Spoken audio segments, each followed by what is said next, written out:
Good evening, Westies, and welcome to another session of Politics in the Car. And tonight, I'm going to be talking about homelessness. Something I'm quite passionate about, something you'll see me advocating a lot about, and it's a growing concern in Australia. It has continued to grow year in, year in, year in. And at the moment, there's a lot of talk, but not a lot of action. And it's not good. Housing is a basic need. It's just as important and as vital to us as air, water, and food.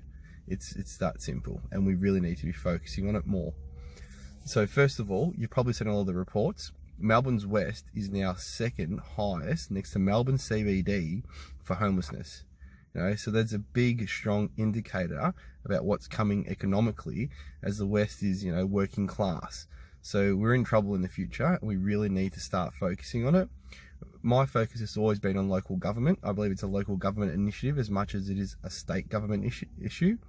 So, we saw in the last election where Daniel Andrews tried to get some housing up and it was blocked by the Greens because, private-public partnerships can't happen.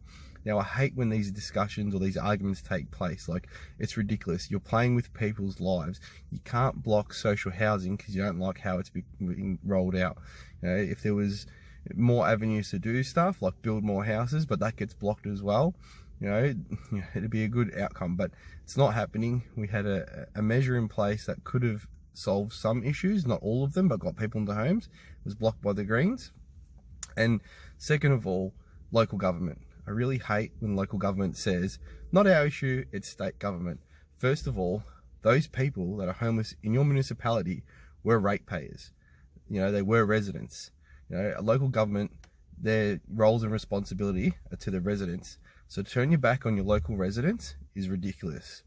Now, people are probably thinking, why should we help out homeless people? Why is it our concern?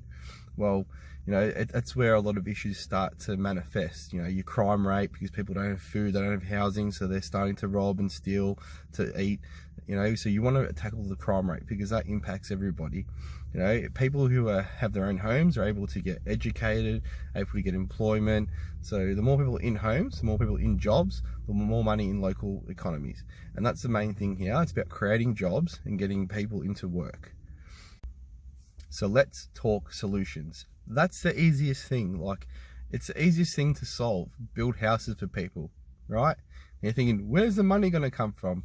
That's easy again, right? Local governments have parcels of land that they hold on for as, investments for the future. They'll sell off. You'll see also school sites being sold off.